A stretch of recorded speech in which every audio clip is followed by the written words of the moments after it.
I'd like to welcome you to Artist Talk on Art on Monday, January 31st, 2022, and a panel discussion entitled Correspondence and Landscape with Landscape. I'm Doug Shear, president of ATOA. This panel was organized and will be moderated by Monroe Hodder and features 4 other artists, panelists, Amy Metier, Ruth Eklund, Pliskin, and Peter Cusack. This Zoom session is being recorded and will be deployed to the Artist Talk on Art YouTube channel within about 1 day. The event is expected to run about 90 minutes. It may run a little bit longer. And towards the end, we will be setting aside 10 or 15 minutes for your questions for the panel or your comments. To address them, use the chat function that you'll find at the bottom of the Zoom screen. And Monroe will select some of those comments and questions to read to the panel. And now I'm going to introduce Monroe Hodder, and she will in turn introduce each panel member. Peter Cusack, I think he was an illustrator. He was. Monroe Hodder began to paint while living in California and received an MFA from the San Francisco Art Institute in 1983. For 10 years, she was on the art faculty of several colleges and universities in the Bay Area. She curated exhibitions, was an art critic for West Coast publications, and was represented by several galleries in San Francisco. Since then, she has lived and worked overseas in Russia and England, and has been a visiting artist at the American Academy in Rome on 5 occasions. She has also had residencies in Iceland and on Nantucket. She was granted a UK artist resident visa, followed by British citizenship in 2005. She has exhibited her paintings widely in the US and internationally, including in Italy, Korea, France, and the UK. She moved from London to New York in 2012 and has had exhibitions in galleries and art centers in Chelsea, Harlem, and the Lower East Side in New York, as well as London, Denver, Los Angeles, St. Louis, and Portland, Oregon. Recently, she had a solo exhibition at the David Richard Gallery in New York. Her work has been published in several art books and magazines, and she was interviewed on PBS. Close to 50 reviews have been written about her work, and she is in numerous corporate and private collections. 8 paintings by Hodder are held in museum collections. She is represented by David Richard in New York, William Havu Gallery in Denver, Belgravia Gallery in England, Butters Gallery in Portland, Oregon, and the Omi Print Center in Steamboat, Colorado. Monroe. Thank you, Doug. I just like to say that if you've been watching Instagram today, you've seen previews of all 4 artists tonight, and know it's going to be an exciting show. These 4 artists present widely differing views of landscape, using different media and showing different emotions, from the spiritual to the concrete, from a state of anxiety to a sense of calm, from the ephemeral dreamscapes to direct observation. When an artist reaches out from their internal world to the earth beyond, it's welcoming. However, now we feel both delight and a sense of dread about what we see around us. We are now more aware than ever and more concerned about our environment. The first artist, Amy Metier, is working hard to prepare for her 9th solo exhibition at the William Havu Gallery in Denver. She Her abstract paintings are in the Denver Art Museum, the Kirkland Museum in Denver, and the Ballinglen Museum of Art in Ireland. She has been awarded residencies at the Vermont Studio Center, as well as the American Academy in Rome and the Ballinglen Center in Ireland. Let's welcome Amy. Thank you, Monroe.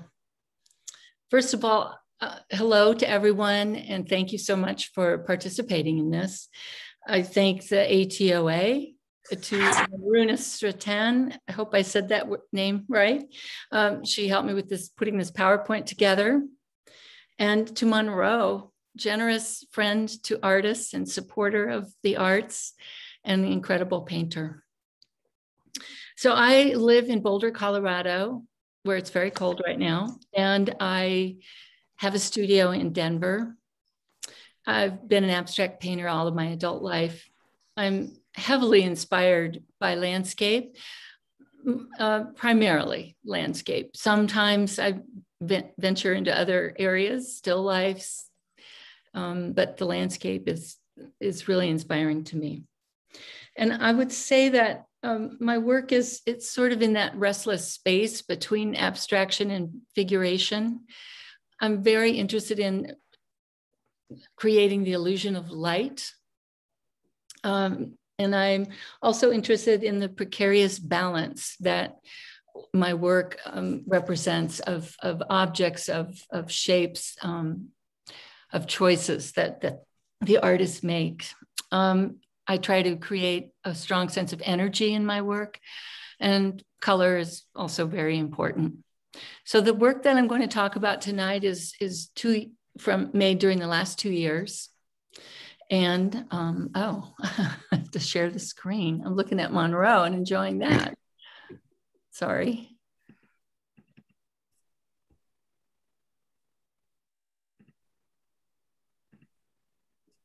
I apologize, I'm working on this.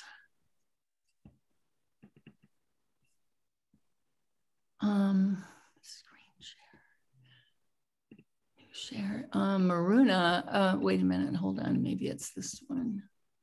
Oh, I'm so sorry, everyone. Oh, don't worry, this always happens. Seems to. Is it on the bottom there? There, it's on the bottom, right down there. There it is, so slideshow. Okay, here we go. Yeah. Slideshow. Click on it. So I've clicked on it. There you go. Play. So you click on the correspondence with landscape. It'll get bigger, I think. Well, there should be a button that says play. Play from start on the left-hand side. Oh, okay. See it on the left? Yes, you're a genius. Thank you. Yay, we did. It's bigger too. Oh, thank you, everyone, for your patience. So are you seeing this bar thing on the top? There we go. Okay. No. All right. So first images. So on the left is this Ballinglen Arts Foundation, where I've been going for over 3 years as an artist in residence and now teaching there in the fall. And I love it there. It is so magnificent. It is beautiful, inspiring, wild, wild landscape. The people are incredibly friendly, great sense of humor.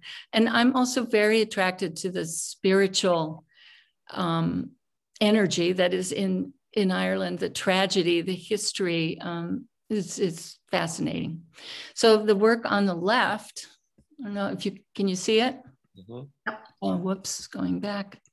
It's an oil created somewhat on that view. So somebody's drawing on the screen. I think it's being bombed. I think we have to get out. Ignore the blue marks on the left. Okay. No, I think is that a sign that it's being Zoom bombed? No, ooh, I don't know. Check to see who's making the markings, but I don't think it is because I didn't accept any like iPads, but I will check to make sure. Okay, thanks. Well, it kind of goes with the painting. So the painting is also very, very loosely based on an Irish landscape, the sea and the sky. And for me, it's really, I love paint because I can go over it, I can redo it, I can have transparencies that allow underpainting to show through and drawing to show through. And then I often work with these little black marks that, or they're not always black, but they're marks to sort of anchor the space. All right, so next. So the painting on the left is called Hawthorn, also in oil. It's quite large, and it refers to the hawthorn tree, which the Irish believe strongly is where the fairies live, and it's sacred. And so, and this is true, to this day, you will not find many farmers who will cut down the hawthorn tree in their fields because they believe that they will have bad luck for the rest of their life if they do so. Who wants to do that, right?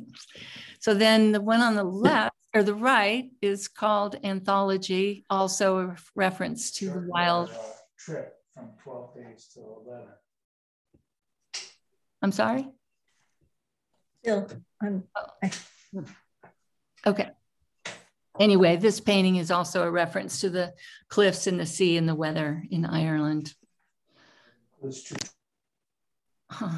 So this painting, also quite large, is a major departure for me because I started working on this show in the winter when COVID first came out, and didn't feel comfortable working in my studio, which has a lot of people in the building. So I moved all the canvases that I could, took several trips home to Boulder where I live, and spread them all around my house, and switched from oils at that point to water media. It was a lot friendlier on my living environment. And I really love working with water media. It worked out to work for me really well. Excuse me, Amy. There's some people, Doug, there's some people waiting to get in. Sorry, Amy. That's fine. So anyway, so this painting is the first of many mixed media on panel, actually. So it's acrylic, gouache, a little bit of watercolor, charcoal, some ink, and pencil. These two paintings were also created at my home studio with water media. They're canvases and very much about the landscape, the garden. I look out over a creek, and there's trees, tangled trees lining the creek. And I have about 20 peony bushes. It's gorgeous. It's wild back there. So these paintings are reflecting the water and the trees. The one on the right, Sound Carries. I would work into the evening and have the windows and doors open, and I would hear the sound carrying down the creek of families having dinner on their patio in the backyard. And so I was sort of recreating what it might feel like to try and paint a sound with this painting. Both of these are very much about the garden, also about lack of hierarchy that nature has in a way, and stacking forms and drawing into the form and repainting and painting out, and the chaos that, the constant battle between man and nature. Also mixed media on canvas, painted in 2020.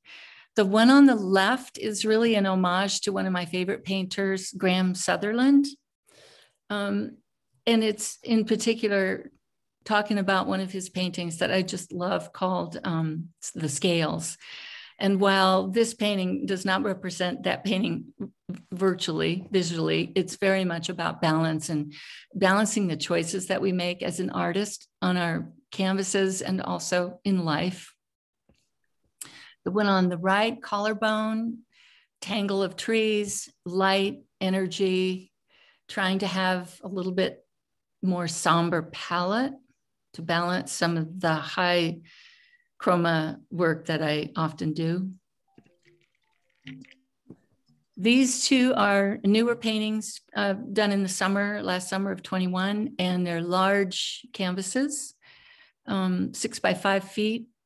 The one on the left is very much about French formal gardens, which I love. Again, we're back to chaos versus man and trying to create patterns and control nature.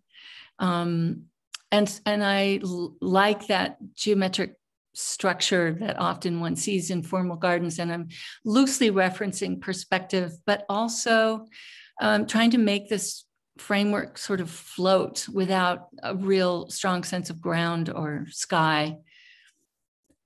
And the painting on the right, the fourth turn, is also a garden painting, very much about the structure of plants and flowers, but yet really brush marks.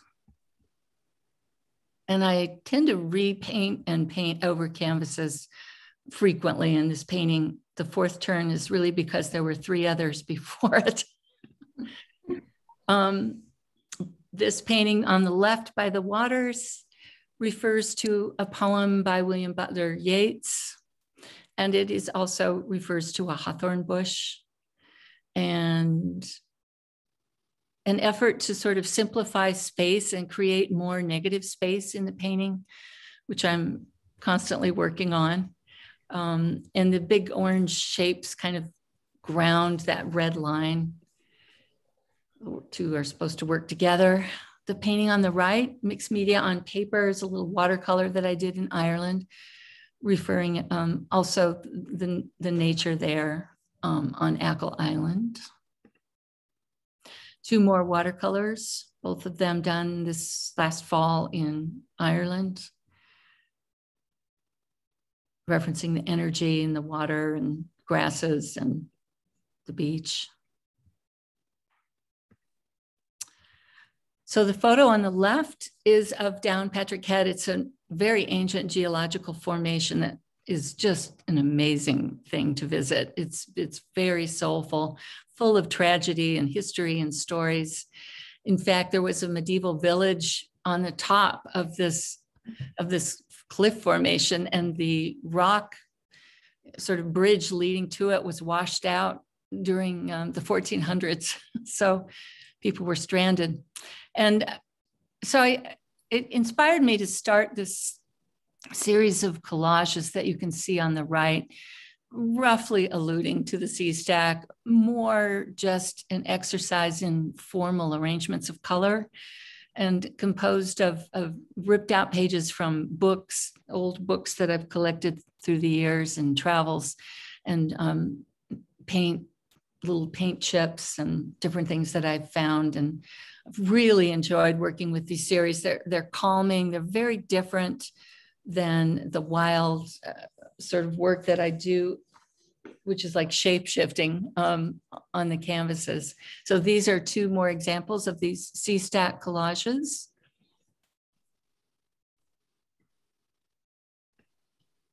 And 2 more. So I've been working on this series since 2020. The one on the right, stacking, is where I'm kind of breaking out of the formation I've been using the last couple of years.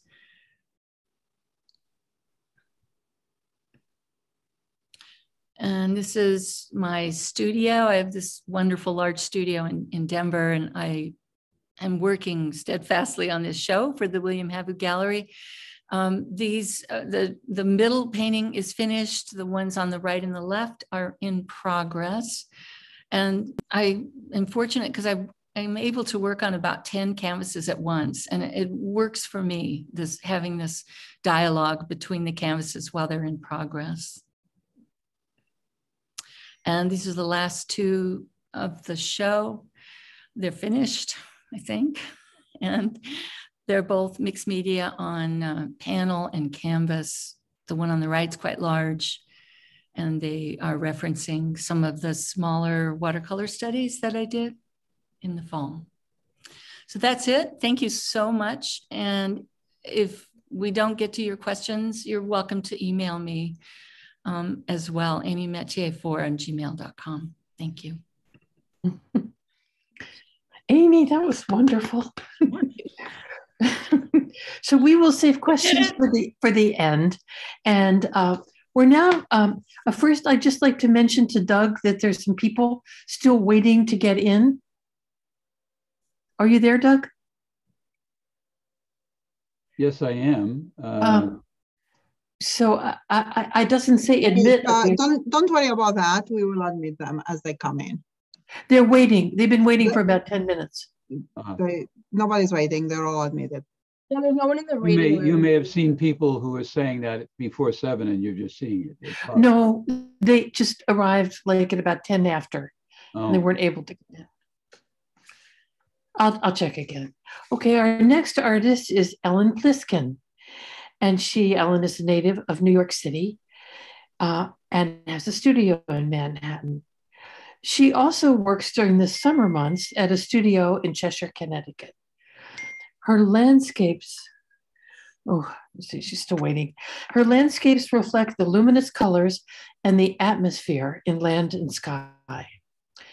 She has exhibited extensively in the US Department of State in the Art in Embassies program. Her works have been shown in 6 different embassies. Her paintings are also in the collections of the Pfizer Corporation, the Federal Reserve Board, University of New Mexico, US State Department, and the 9/11 Museum. So we welcome Ellen. Thank you, Monroe. And I'm going to do the same thing. I'm going to hit my share screen. And voila.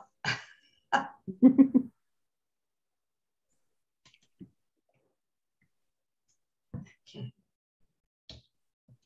All right. Good evening, everyone. I am very pleased to share my vision and my work with you tonight. I'm Ellen Pliskin, as Monroe said, and I'm a painter, and I'm also a printmaker. I'm a native of New York City, and I maintain a studio in Manhattan, but I also work in my studio in Cheshire, which is in Connecticut, and I have been doing that for many years, and I have a studio there and work there in the summers. I work in series, and you're going to see these series as I will name them and talk about the series themselves. This one's Mesa Verde.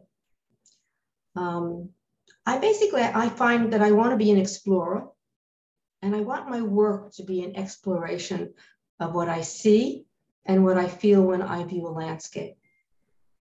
Every painting becomes like a postcard that I can send out to the world to let them in on the beauty that I have seen.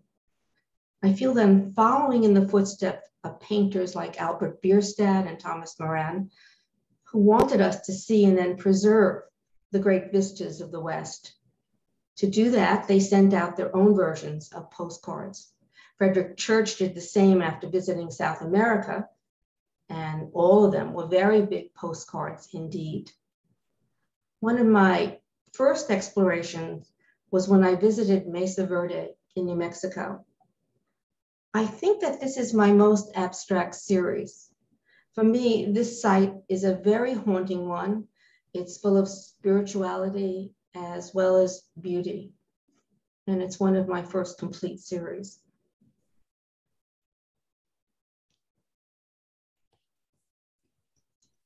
This is Balcony House.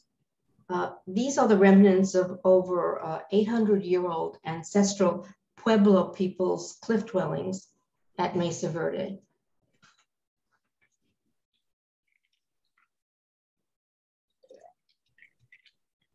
And these are the materials that I use, and it's important. I noticed somebody had asked what the water-based media are. All of my work is watercolor and watercolor-based on paper. I like to use all different types of papers. Some of them are rough, some of them are smooth, some handmade. I paint with Winsor & Newton pure pigment watercolors in their individual half pans. I think I have every color they make. I also use gouache and the Caran d'Ache pencils and Stabilo thick like crayons. All of these are water-based. I'm trained as an oil painter. I've never used acrylics, and I find that I paint in layers, which you're going to be seeing in the series. At the center of this Greek village is a monastery with the mountains of Crete in the background. In my work, I let the colors build and flow into each other and then cover the entire sheet of paper.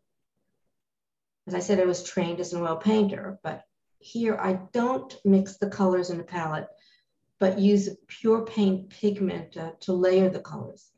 They eventually achieve the rich dark tones that I want without using black, and black is not in my paint box.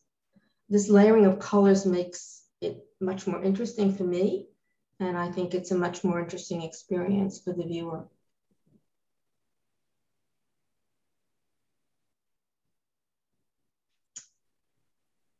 I think that this was my first large landscape without any signs of human habitation, just the land and the English Sea in the distance.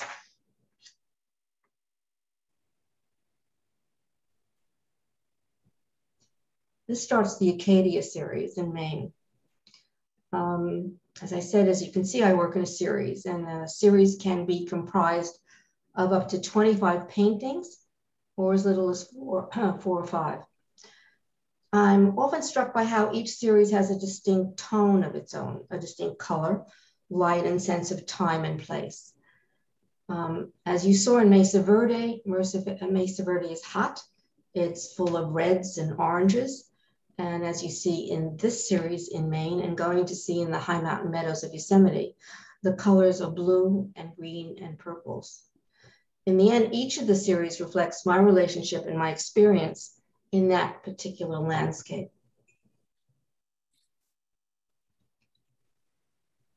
This is one of my favorite views in Acadia National Park. It's of the Porcupine Islands.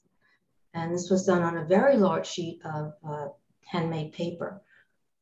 So I don't usually work this large because you can imagine working in the half pans to get this much color out of that small, intense pigment. It's not that easy. And it takes me about 3 weeks to do a piece.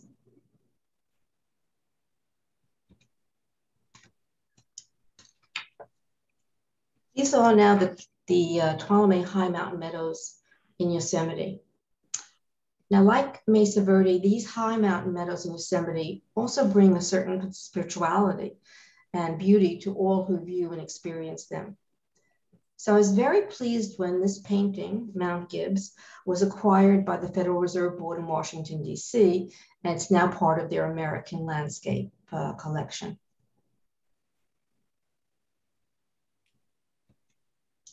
This is a continuation in the series of paintings that I completed showing the high mountain Tuolumne meadows of Yosemite. It's on beautiful handmade paper. I work all the way out to the edges of each paper. As I said, the paper is important to me, and when they do get framed, I make sure that they float so that you can see the beautiful edges on the paper. Recently, I read the work of Alexander von Humboldt. He was a German geographer, a naturalist, and explorer who motivated a holistic perception of the universe as one interacting entity. In his 1807 Views of Nature, he wrote, "Follow me gladly into the thickets of the forest, into the measurable steppes. In the mountains is freedom, a magical world far from war and stormy waves of life." And to me, I think that this is what this landscape is about. And it's certainly the way I feel when I'm up in a place like these 10,000-foot high mountain meadows.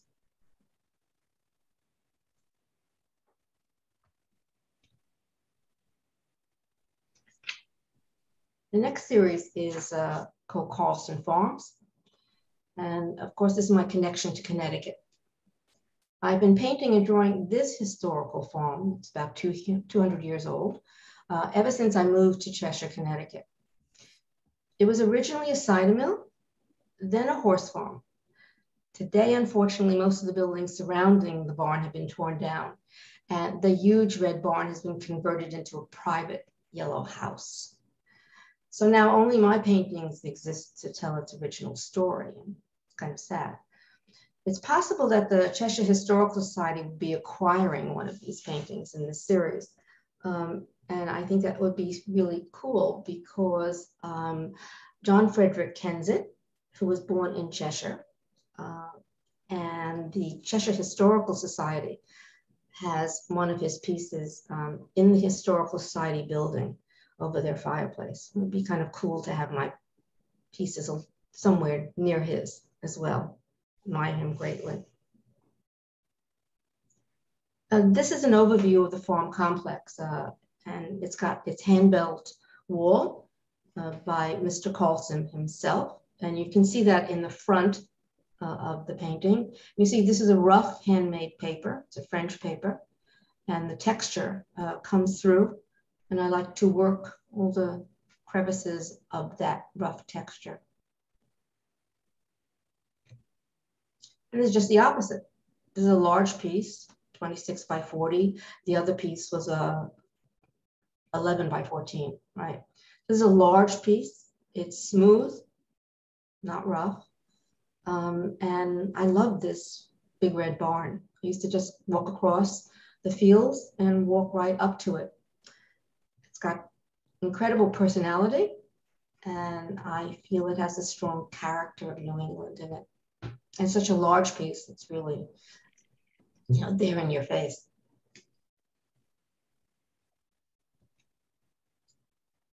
This is a view from the field that's across from my house. And the shape of it is what I found very interesting. It was inspired by Chinese landscape fan painting that I saw at the Metropolitan Museum. Because when I acquired this handmade paper, I then knew exactly what to do with it. I didn't have to fit the landscape into the fan shape. It just was, if you were just peeking through a view and you saw it, and it becomes a part of the fan shape.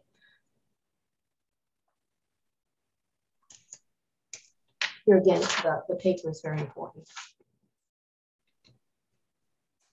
Now this is the Santa Fe series. If you look closely, you can see a reflection of a landscape in the window. So I kind of snuck this in. I found that in Santa Fe, the landscape of the capital is comprised of doors and windows, and if you're lucky, a very beautiful clematis.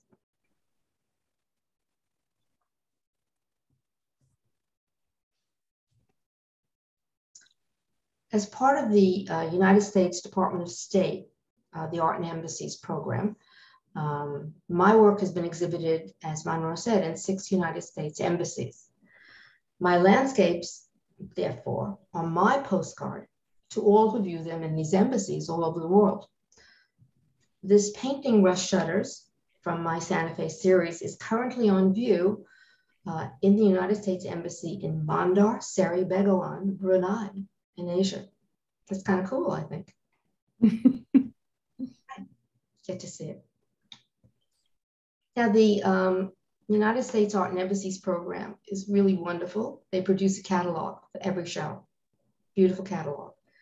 And my work, therefore, is included in each one of these catalogs. And I was pleased that High Mountain Light was chosen for the cover of the Libreville Gabon catalog. This is important to me because after viewing the art in the embassies, whoever comes in, a visitor is given a catalog.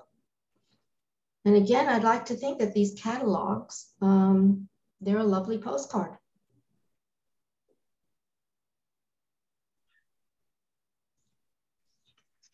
Now, this is my Scottish series, which kind of has to do with a little bit of Ireland and Scotland tonight, I guess. Kind of fun. Now I'm going back to the pure landscape of Scotland. Again, this is a large, handmade, rough paper, and you can see the texture of the watercolor and the pencil. And in some places where it's light, the paint has been put down and not touched at all. And where it's dark, it's layered upon layer. Scotland, to me, it's amazing. It's absolutely took my breath away when I saw it. And you can see here in the distance is some small villages on this very beautiful loch. It's called Rossshire. And this is Loch Katrine. It's a gentle farm on the banks of Loch Katrine. And it's, to me, not so very different from my New England farm. I'd like to conclude my presentation with these words from the Turkish author Orhan Pamuk, taken from his novel, My Name is Red, which I'm reading right now. A master painter is mentoring a young apprentice, and he tells him, painting is the silence of thought and the music of sight.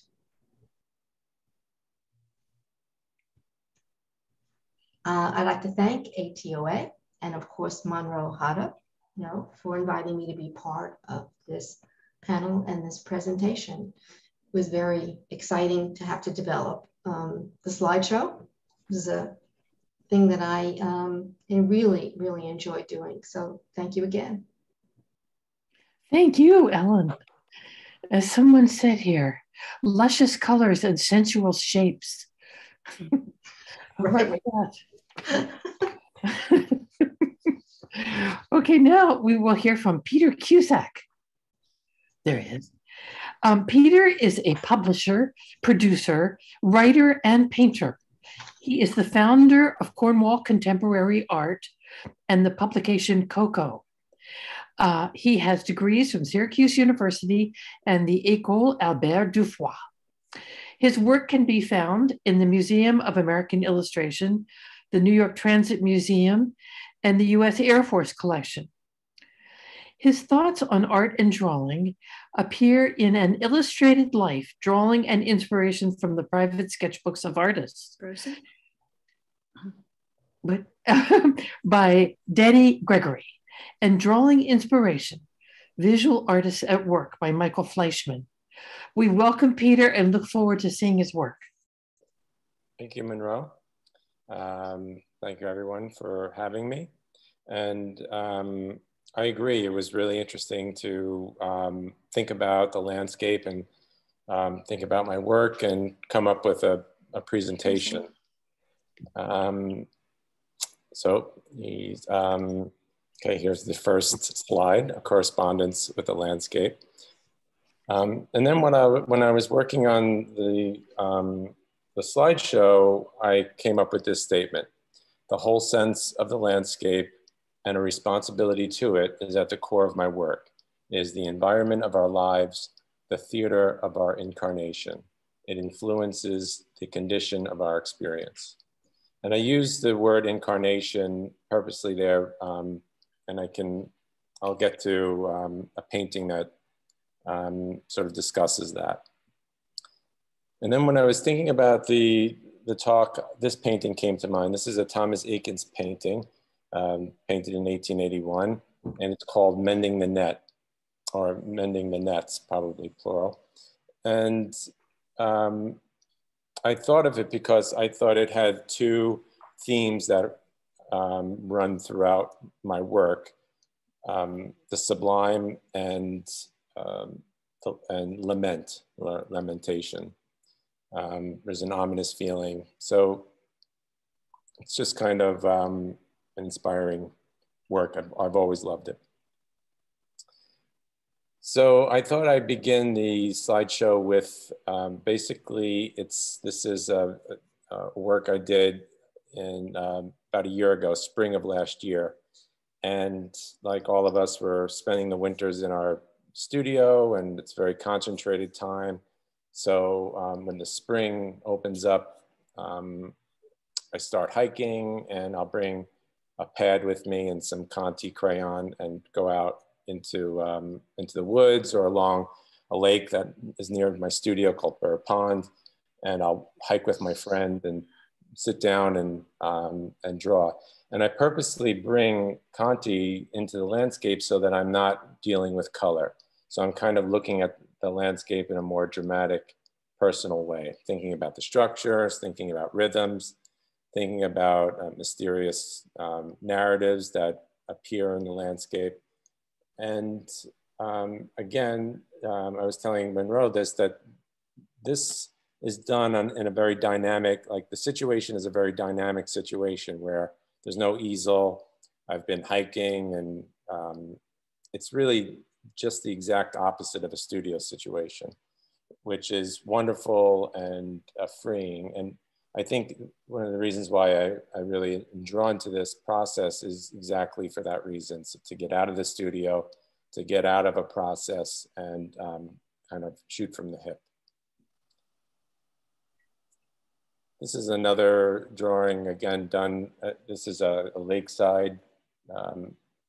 So I'm looking across the water at the bank of land with the trees rising up. And I remember I'm sitting, at this point, I'm sitting on a rock and I'm in a bathing suit and we're in the middle of, we might have been swimming.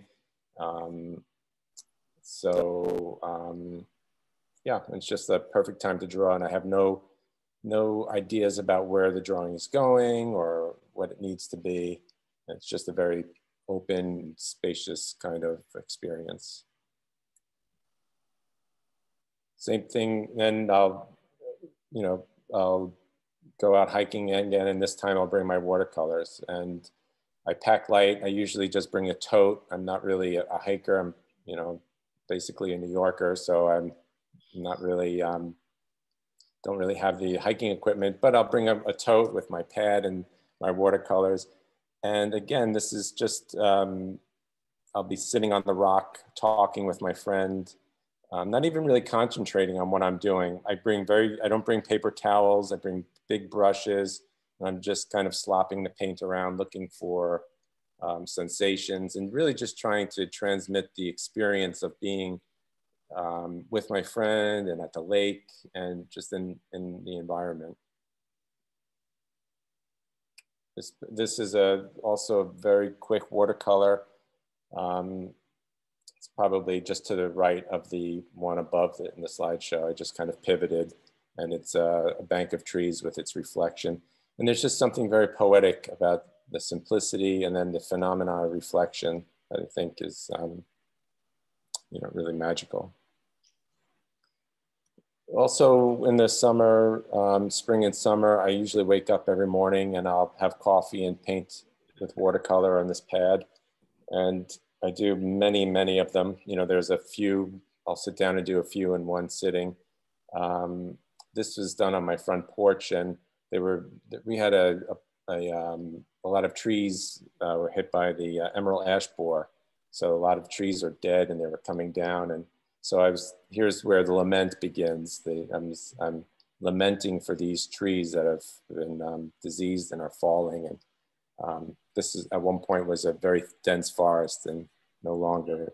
So again, I'm really not worried about illustrating the scene, but I'm just kind of openly painting and enjoying just the physicality of painting. And then this is, I thought I'd add this because these are my 4 friends. These are my neighbors' boys.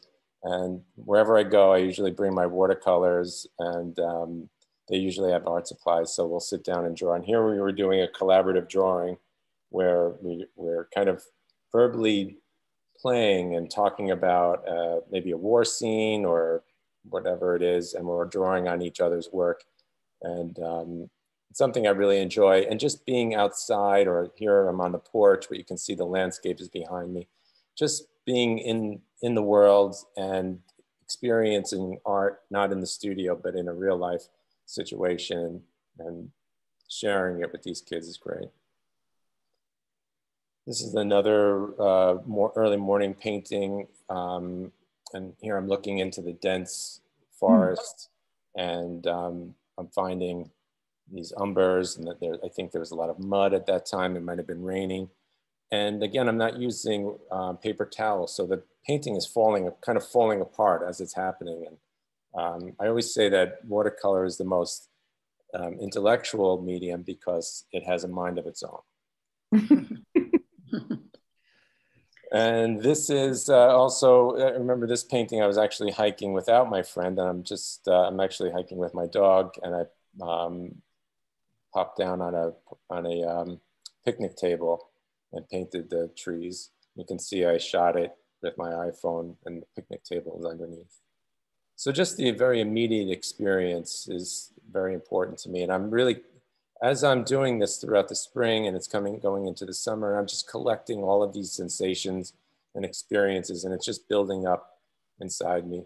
Here, another group of trees. And in some ways, I really don't even care about the subject. I'm really just there with a coffee and waking up and moving the brush around, letting the rhythms and the color kind of do what they do.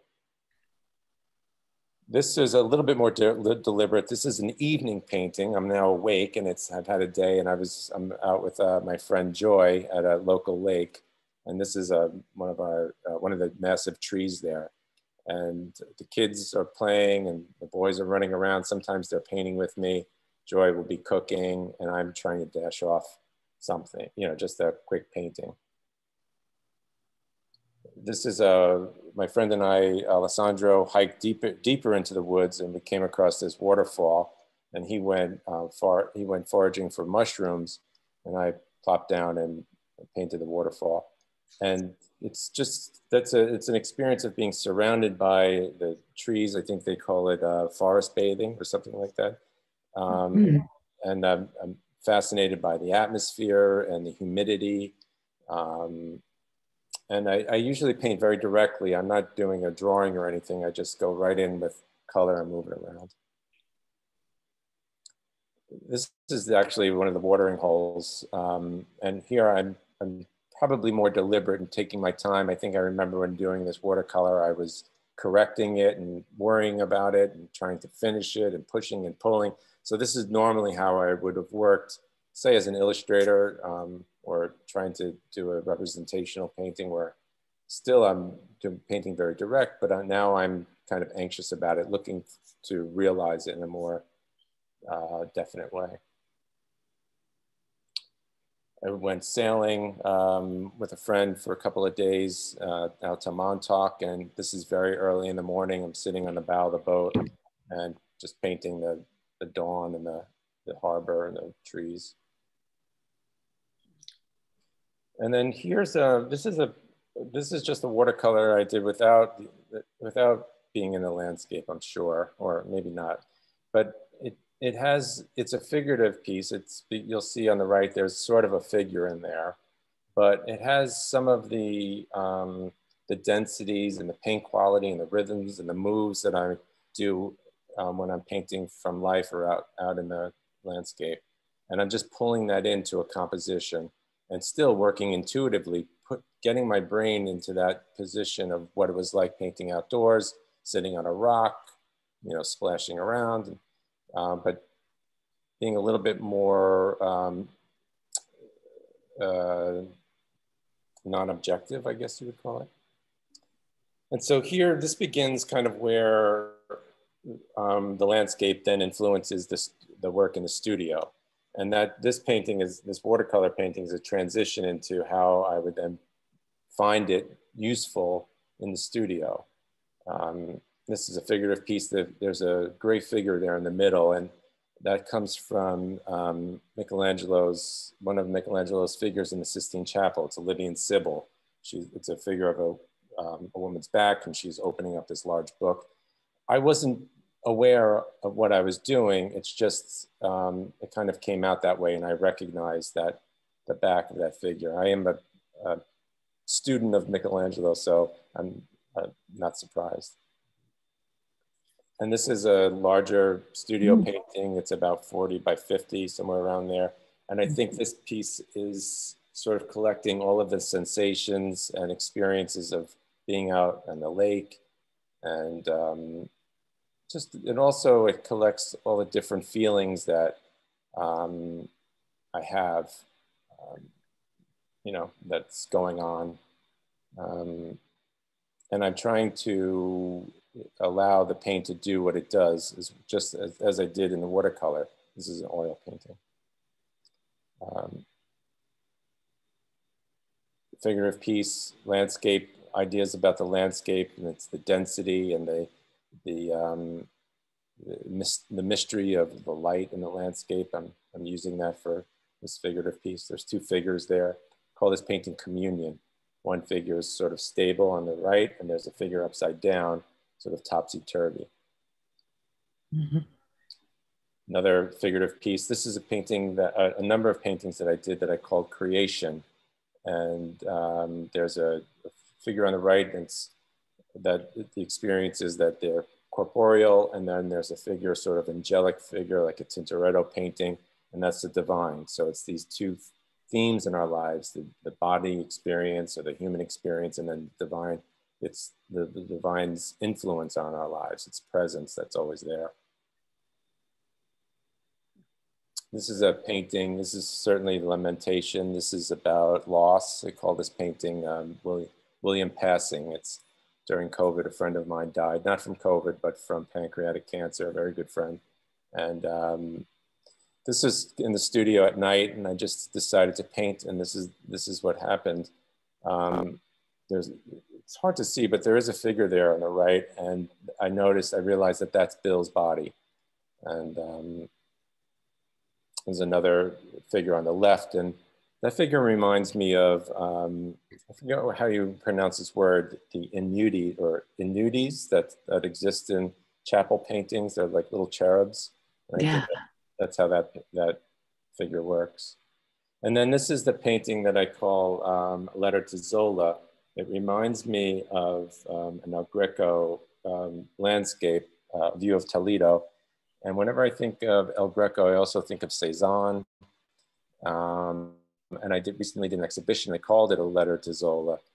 But this painting has that theme of incarnation, where it feels like there's a figure that's either dissolving or disassembling, or it's assembling, but it's kind of aloft, and it's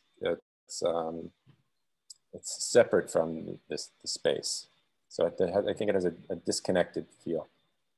It's more of a 19th century style painting, three figures, archetype of the feminine in the middle, perhaps on the left is a suitor. But I'm using the rhythms that are in that landscape to create the environment, the natural environment. I thought I'd throw this piece of painting, this shot, because it was an earlier, at an earlier state. And, but I do love the shapes of the negative space and the dissolving of the figures into the background. Here, this is, now I think I'm more deliberately, or just in a different way, using the elements of landscape painting. There's a figure in the middle there. It's sort of a classical figure. I took it from like a Renaissance, Italian Renaissance drawing. A creation painting where the divine now, or the angel, is on the right, and the male figure on the left, the human and the divine in that same space. This is a non-objective piece. It just feels like summer to me. Sort of like either it's about a storm in August, or just the freshness of summer basil or something like that. Two recent paintings. On the right is earth, on the left is sky. Just trying to boil the elements and the gestures down to a very, very simple vocabulary. This is also a recent piece, a figurative piece. They call it Heath, partially because the word heath feels like heaving or heavy, and this is a heavy body, and I feel like the figure's hands are in the earth. This is probably also a lamentation, probably a meditation on another loss in my life, my friend Joy. This piece is, again, a creation piece, but it probably takes place at the lake.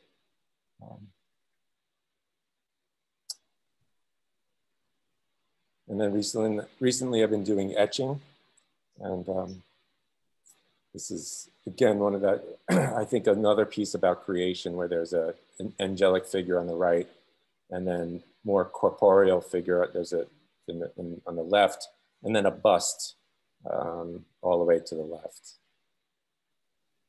And there you go. That's my correspondence with the landscape.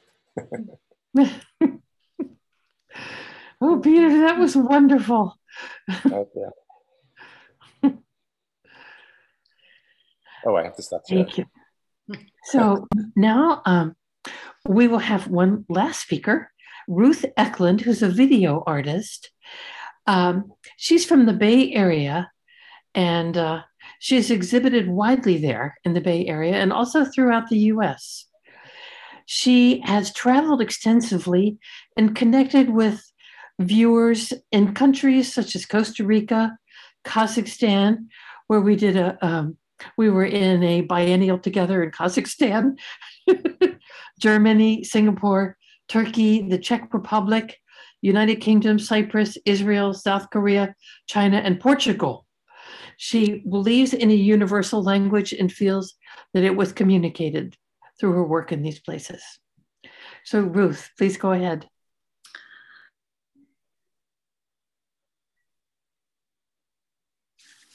Is your sound on, Ruth?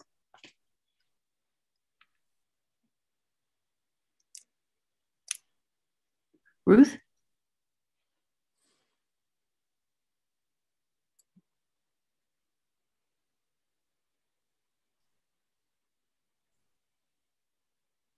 Sorry. Oh, sorry, I was muted. Uh-oh. That's okay. Okay. We could read it on the screen. Okay, then we're going to go back. Okay. Okay. Well, first, I'd like to thank ATOA and you, Monroe, for this opportunity to share a little bit of my work with you. And I also want to say that I have to, the last three presenters were all very, very inspirational and moving to me. So thank you all very much for that. It was very special. I am a video artist, and this quote by Kenneth Baker, the former critic of the San Francisco Chronicle, may seem a little odd until you actually see my work, because it does describe my work very well. I typically work site-specifically and create these immersive installations. Sometimes they're just giant projections in a room. Sorry. Sometimes they're projections on multiple hanging scrims for a holographic effect. The piece that I think Monroe put up on the Instagram was an installation I did in a 5th century Byzantine cistern in Istanbul, Turkey. And the projection just wrapped around the pillars and went down to this beautiful niche at the end. I love working site-specifically. I love working with video that I source from all my travels and then layer. As you can see here, there are many layers.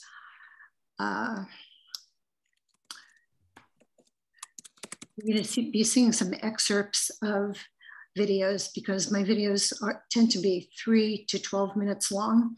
So you'll see a few excerpts, and you'll also see what Kenneth Baker was talking about, because I actually do non-narrative work. There's really no linear storytelling. It's more like poetry or music composition. And I use repetition as kind of a refrain or a chorus. The pieces are metaphoric, almost dreamlike. And as I think most of you artists know, we allow the viewer to collaborate with us on the interpretation of whatever we present. And so I hope that you will enjoy this collaboration with me tonight. Sound is always integral to my work, and I feel like it adds layers of subtext to the visual images, enriching the entire experience. Several composed landscapes, which are synchronized with the visuals. Most frequent collaborator, Matt DeFonso, composed most of the music you'll be hearing. I'm going to play now from a piece.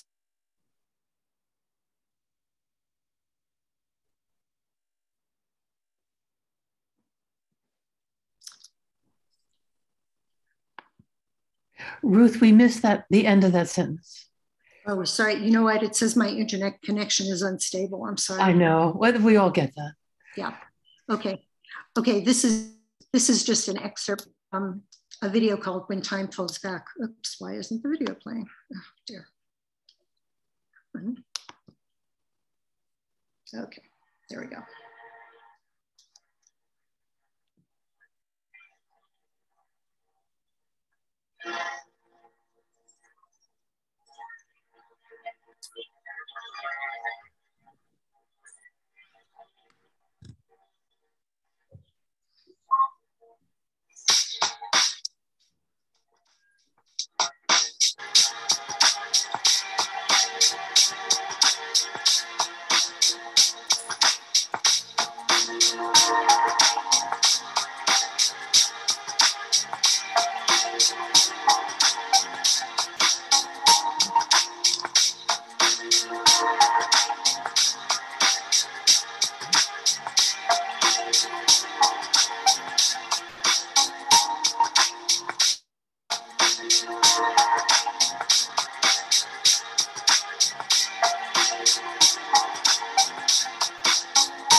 I have a rather multifaceted view of landscape, of course, land and sea and air, but also I include the constant barrage of media and internal landscapes of emotions and dreams, both waking and sleeping. Physical landscape is always an element in my videos, and I do travel around the world shooting the terrain and its inhabitants. The landscapes are frequently used as one or more layers in my videos, providing context and texture and veils that serve to both obscure and reveal. I also record oral landscapes, birds and insects and temple bells and voices and chants, which are layered with music. The end results are seldom documentary. What I'm more interested in doing is exploring the dream landscapes, our inner landscapes where events ebb and flow without conscious direction, where images recur in different contexts. The next video is called Encounters at the Edge of Sight, and it's the 3-minute ending of a 9-minute video.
I don't usually work conceptually.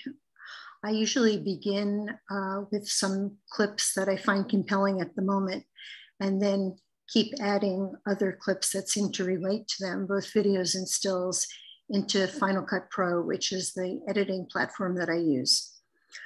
I sometimes have as many as 10 layers of video at different points in a specific video, and maybe 4 layers of sound. So they're very, very complex, and as you can see, very abstract in their own way. I manipulate the opacity and the blending modes and masking to get the effects I want. And I'm really aiming for more of a look of a sensibility of painting or altered photography or experimental film. Much of my imagery is derived from popular culture and science fiction and beliefs and practices around the world, which I synthesize through my own filters, of course. This video, Bubble of Security, is an example of the paradox of toxicity and abundance that I am seeing in the world right now. And I'm going to mute the sound on this so that I can talk over it.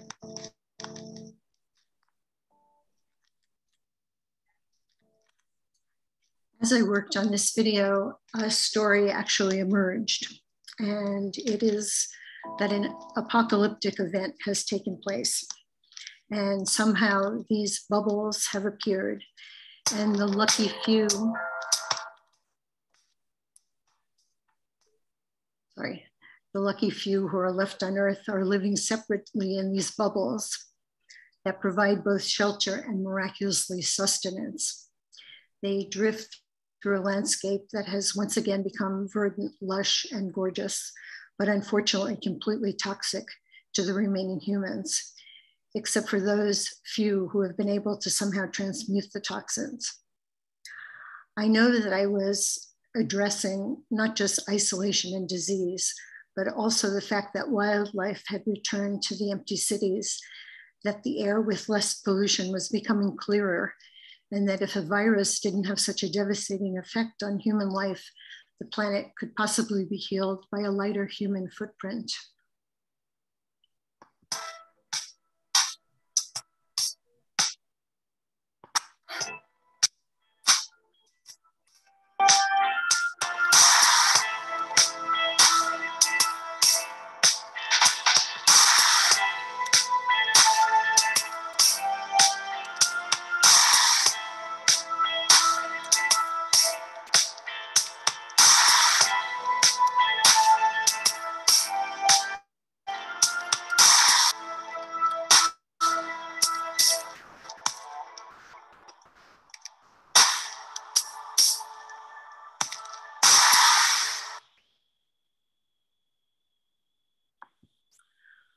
Of course, my own inner life, my own emotions often come out in the videos. And this next video is called How Deep? And I'm going to play the whole video. It is my own personal inner landscape, plus the way that I see the planet, both in distress and also in abundance. And I feel optimistic about both situations.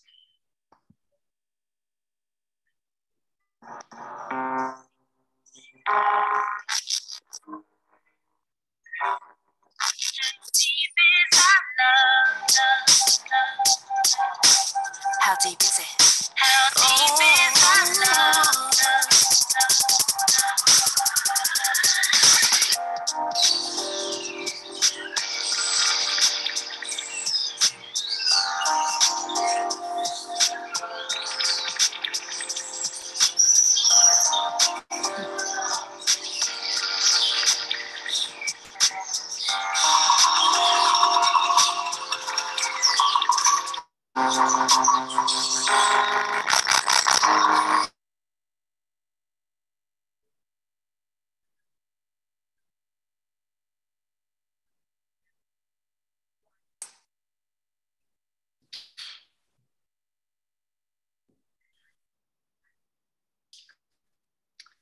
Okay, buffering.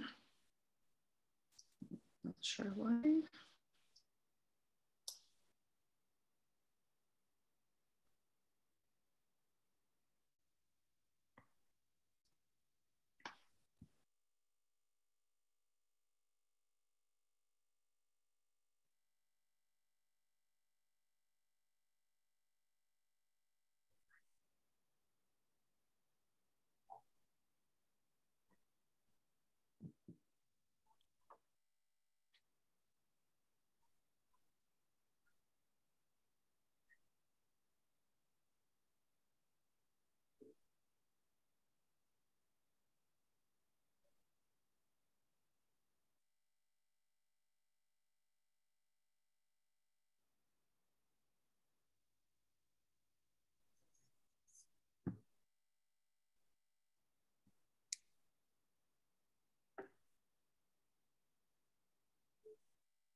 Ruth, this was just beautiful.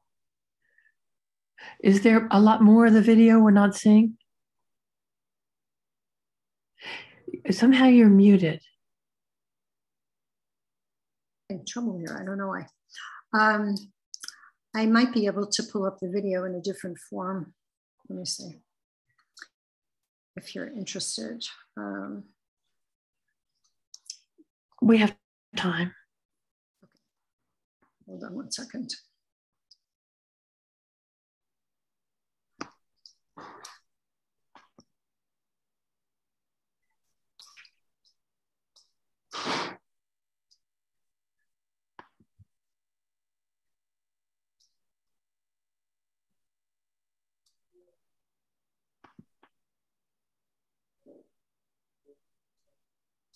Oh, that's a different version.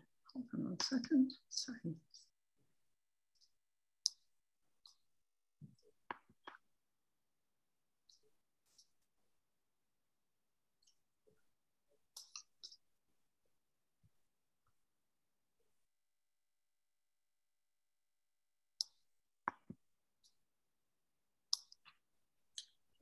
Screen share.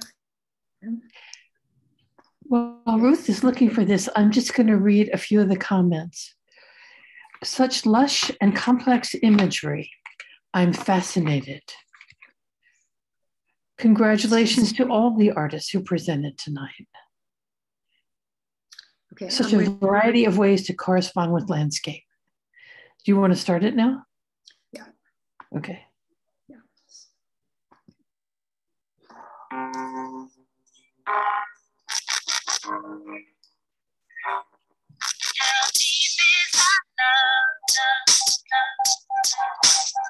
Deep is it? Deep is our love.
Okay, now thank you very much, everyone. Thank you, Ruth. It was wonderful. Wow. And thank you to all the artists. It was just really exciting. I could just practically cry. It was so beautiful. So I'm just going to start. We have a little bit of time left from the bottom here. Fascinating. And videos are great. Someone doesn't like the music. Ruth, how do you collaborate with your music person? Well, sometimes he just writes music and I sort of match the video to the music, then I give it back to him to synchronize it.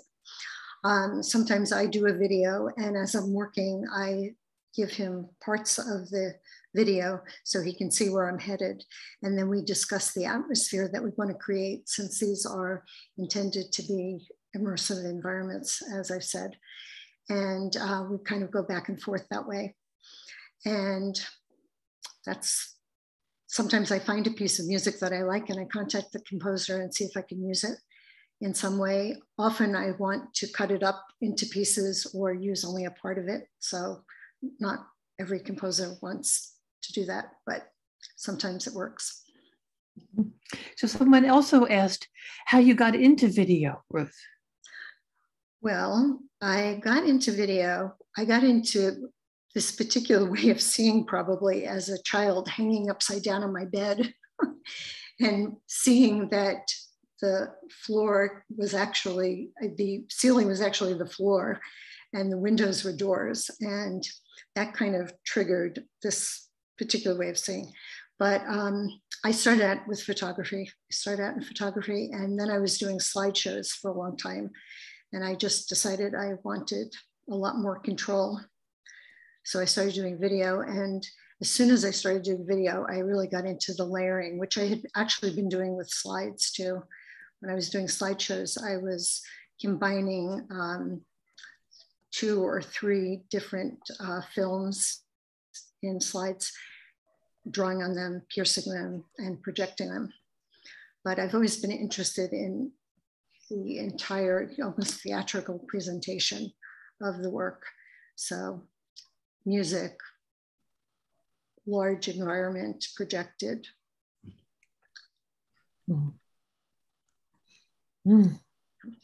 It's just really amazing. Those layers are absolutely incredible, as people have mentioned.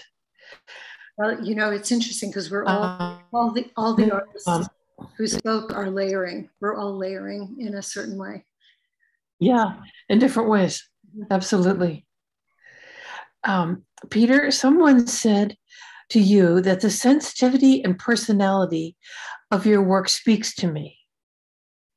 The waterfall in number 14 slide is very subtle. Nicely done, terrific. Appreciating the gray tones, very personal pieces, both lamentation and freshness. I love the quick free studies. They capture a sense of being outdoors. And these are not questions, they're expressions of delight. It's in your work. But is there anything else you'd like to say about it? No, only thank you. I appreciate that very much so. So Ellen, your landscape compositions are beautifully constructed and could be seen as abstract compositions as well as representational. Bravo. Thank you. I think they're both. I think they're a combination of abstract and representational, because I cover the whole sheet of paper with color and forms. That's what I'm interested in. Yeah. And the layering is right. No, I agree that we all talked a little bit about layering tonight. You know, when I've tried to layer in watercolor, it comes out kind of dirty looking. I don't know how you get it so pure, so crystal pure. The Pine Ridge painting is magical, says someone. Thank you. As many people saying beautiful paintings. And for Amy, beautiful work makes me think of Joan Mitchell. Amy, do you work from photos of landscapes or from memory? I think you're muted, Amy. Sorry. Sometimes photos only black and white. I never like to work from color because I can see the more abstract forms and shapes, mostly from memory or sketches. So what exactly do you mean by water media? Oh, acrylic, gouache, watercolor, ink. Yeah. Everything. Yeah. Yeah. Everything that you can work with water with. Yeah. And there's just one more question for you here. Can you talk about what the differences are when you work on different substrates, panel, canvas, paper? Is there a difference in how it feels or the kind of process and how the work ends? What a fabulous question. Thank you. They're also different. I like them all. The panels are great because they don't stretch out, and I tend to be really hard on a canvas. I just beat the hell out of it with marks and overpainting and, just working on it so much. So they hold up really well. However, they are extremely heavy because I work, large, really, really large sizes. So then that gets me in trouble. But I like the way the paint goes on with the panels, that smooth sort of texture that you get. And then paper is like the queen. Paper is amazing.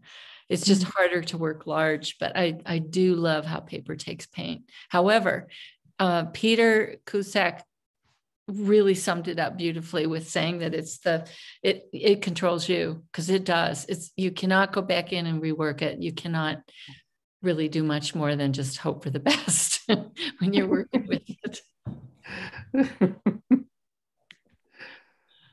Let's see if there's another question here. Beautiful paintings. So I'd like to thank all four artists for talking about their work. It was just amazing, just really amazing. Thank you, Monroe. Very, very moving to see into your process and into what you produce. And I think we're about the end of our session, so I'm going to turn it over to Doug. Thank you. Well, I would like to thank you, Monroe, for being our moderator and assembling this really very appealing group of artists,